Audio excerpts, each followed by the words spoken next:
C'est un peu un nom très difficile. Et celle-là a 5 ans et demi. Et elle s'appelle Sirinthorn. Et je crois qu'il y en a une qui est un tout petit peu plus calme que l'autre. Celle-là. Celle-ci. Oui. Elle est très féminine. Oui, nous le voyons déjà. Elle a déjà des petits sourires très coquets, très féminins. Et quant à l'autre, elle... Plus vif, plus actif. Plus active. Eh bien, maintenant que nous avons fait connaissance, je crois que nous pouvons tous nous rendre compte que l'ambiance ici au Flonzalet est très familiale. Et d'ailleurs, Sire, je m'adresse à vous maintenant. Lorsqu'on parle du Flonzalet, on parle obligatoirement du lac Léman. C'est le lac Léman que nous dominons et que vous connaissez fort bien puisque vous avez fait une partie de vos études à Lausanne. Lausanne dont vous gardez un grand souvenir, je crois. Nous étions ici assez longtemps. J'étais à l'école ici, à Lausanne. Et on connaît bien le lac Léman ici. Mais est-ce que la Suisse et Lausanne, c'est le lac Léman ou c'est encore autre chose?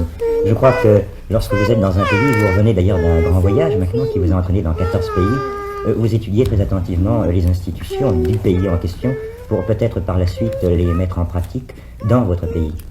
Le but de nos voyages officiels n'est pas pour l'enseignement ou bien pour trouver quelque chose, mais c'est surtout pour apporter les salutations et pour dire en anglais le goodwill du peuple de son pays au peuple qu'on visite. Et c'est une action de contact personnel. Contact qui veut dire amitié, bien sûr. Oui, amitié entre notre pays et les pays en question. Là, ce que je disais tout à l'heure, Sire, étudier les institutions des pays étrangers, c'était d'ailleurs peut-être une erreur, car je crois savoir qu'en Thaïlande, que dans votre pays, on n'adopte jamais au fond ce qui vient de l'extérieur, on adapte tout au plus. On est ouvert à tout ce qui est bien pour le pays, mais on doit, comme vous dites, adapter aux conditions locales et puis à nos institutions, à notre tradition. Bien sûr. Si vous le permettez, j'aimerais que nous nous évadions pendant quelques instants du Flonzalet, que nous nous évadions de Suisse, pour nous rendre à Bangkok, pour nous rendre dans votre palais. C'est peut-être très indiscret de vous poser cette question, mais enfin, comment commence la journée d'un roi? Mais je me lève. Pour dire une journée qui est typique, c'est difficile de vous la décrire, parce que chaque journée est différente. J'ai un principe de ne pas tomber dans la routine, et c'est toujours un peu différent tous les jours. J'imagine tout de même que pour vous, votre métier de roi vous demande d'assister très régulièrement à ce que nous appelons ici le Conseil des ministres. Or, le Conseil des ministres, c'est vous préoccuper principalement, je le sais, du sort de votre peuple. Non, le Conseil des ministres se réunit sous le Premier ministre. Je n'y assiste pas. Mais si je veux rencontrer certains ministres, il faut m'inviter à venir, ou bien plusieurs ministres en même temps, pour certaines questions. Quelles sont vos grandes préoccupations concernant par exemple la santé publique en Thaïlande? Car je crois savoir que justement la santé publique, c'est un des problèmes que vous vous efforcez de résoudre le mieux possible.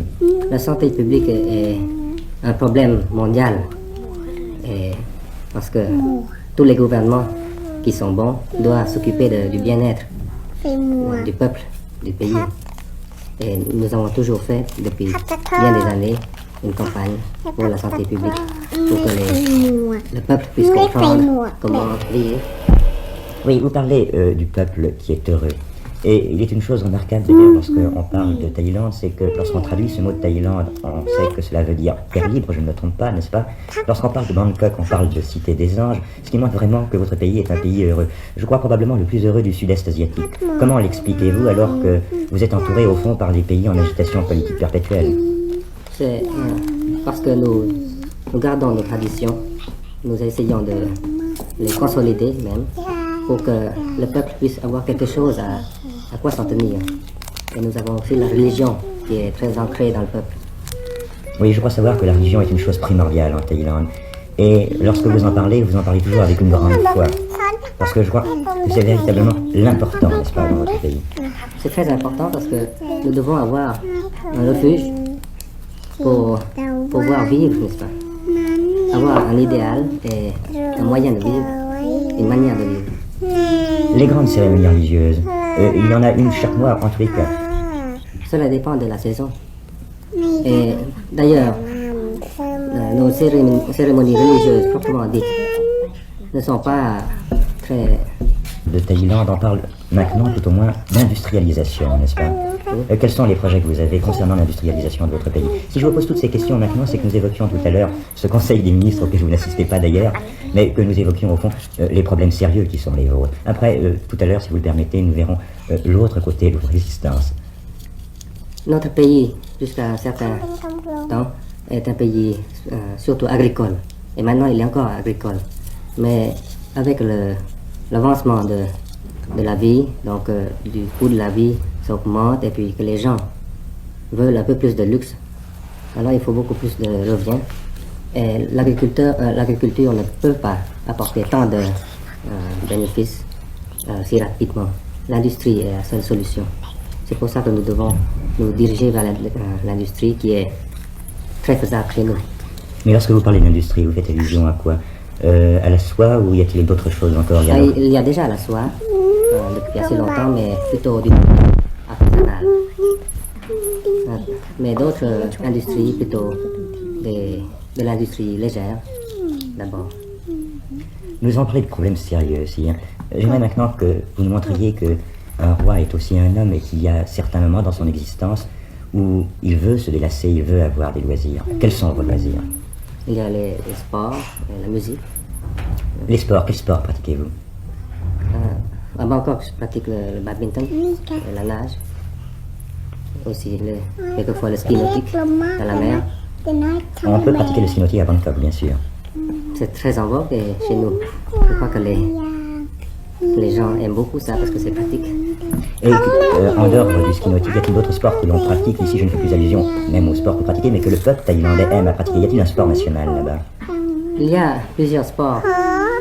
Le sport, le cerf-volant, vous allez peut-être sourire, mais le cerf-volant est un sport.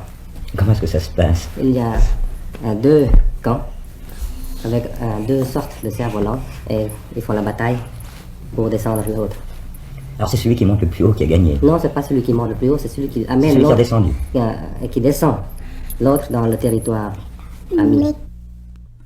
Profitons, si vous le voulez bien, sire, de regarder ces cerfs-volants thaïlandais pour laisser s'esquiver les princesses royales qui sont probablement fatiguées par cette conversation de grandes personnes. Et puisqu'en parlant cerfs-volants, nous évoquons le sport, veuillez peut-être nous dire si dans votre pays, il en existe d'autres du même genre, qui soient aussi des sports nationaux. Il y a bien un autre sport qui ressemble un peu à tout ce que vous voulez.